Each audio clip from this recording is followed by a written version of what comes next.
Hello बच्चों, हिंदी की कक्षा में आप सभी का पुनः एक बार स्वागत है। बच्चों, आज हम आपकी पाठ्य पुस्तक सुलभ भारती में व्यंजन का अध्ययन करेंगे। स्वर और व्यंजन से आप सभी परिचित ही हैं। आज हम व्यंजन में पंचमाक्षर अर्थात 5वें अक्षर का अध्ययन करेंगे। आप लोगों ने क ख ग घ अंग से संबंधित क वर्ग, च वर्ग, ट वर्ग, त वर्ग और प वर्ग के बारे में जानते हैं। इसमें जो व्यंजन है, व्यंजन में 5 वर्ग हैं और पांचों वर्ग में जो 5वां अक्षर है अंग, इय, ण, न और म, आज हम उसी से संबंधित पंचमा अक्षर का अध्ययन करेंगे। ये पंचमा अक्षर देखने में तो अलग अलग अक्षर हैं, पर इनका रूप एक है। अतः आज आपके पाठ्य पुस्तक में आए पाठ हम अलग रूप एक का अध्ययन हम करेंगे। तो चलिए देखते हैं कि इस पाठ द्वारा हम पंचमा अक्षरों का अध्ययन किस प्रकार करते हैं। बच्चों, आपके पाठ्य पुस्तक में कुछ चित्र दिए हुए हैं जो पंचमाक्षर से संबंधित हैं। आज के आधुनिक युग में हिंदी में इन पंचमाक्षरों का प्रयोग ना के बराबर किया जाता है। अतः इनका प्रयोग किस तरह किया जाता है, इसके बारे में हम आज समझेंगे और जानेंगे।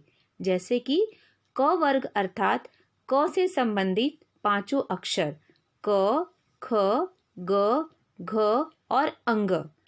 अंग जो अंतिम अक्षर है, उसका प्रयोग हम वाक्य में या शब्द में न करके बल्कि उसको हम बिंदु अर्थात बिंदी के द्वारा हम उसका प्रयोग करते हैं। जैसे कंघी, क, ग और घ है। इसमें 3 अक्षर है और उसके बाद बड़ी की मात्रा है, लेकिन हम अंग का प्रयोग उस रूप में न करके हम बिंदी के रूप में करते हैं। कंघी, टंकी, शंख। ऐसे ही च वर्ग के अक्षर हैं च, छ, ज, झ और इया।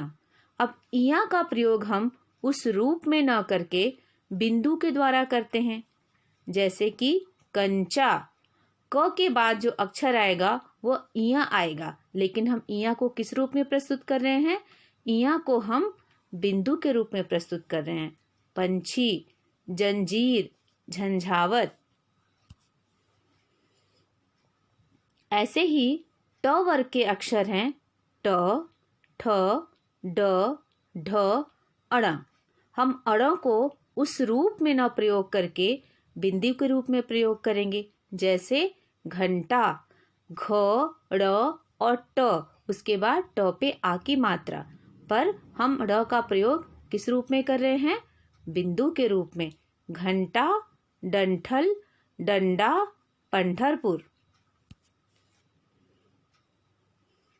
ऐसे ही त वर्ग के अक्षर हैं त, थ, द, ध और न का प्रयोग हम प्रायः बिंदु के रूप में करते हैं। कैसे? देखिए, आपके पाठ्य पुस्तक में कुछ चित्र हैं और चित्रों के साथ में कुछ अक्षर दिए हुए हैं। जैसे संतरा, ग्रंथ, संदूक, कंघा, कंधा।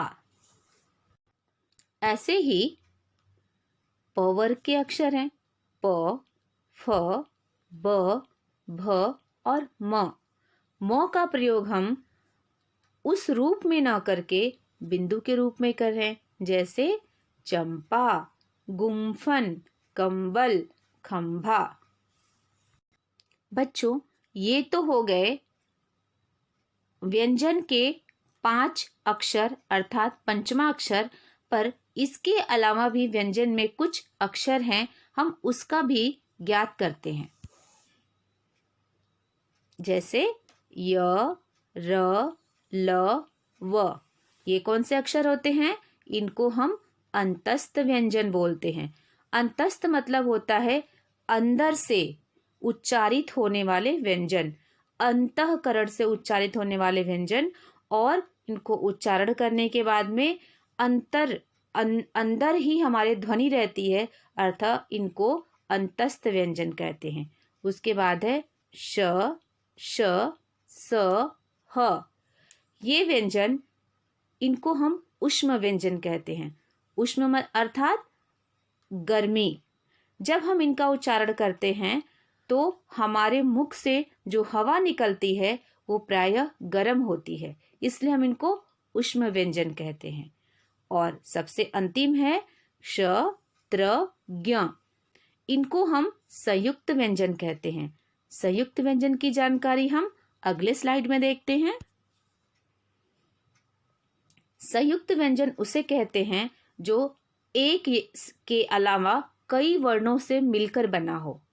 जैसे कि श है, क प्लस श, ये 2 अक्षरों के मेल से बना है, और अ तो सभी व्यंजन में होता है, अतः श।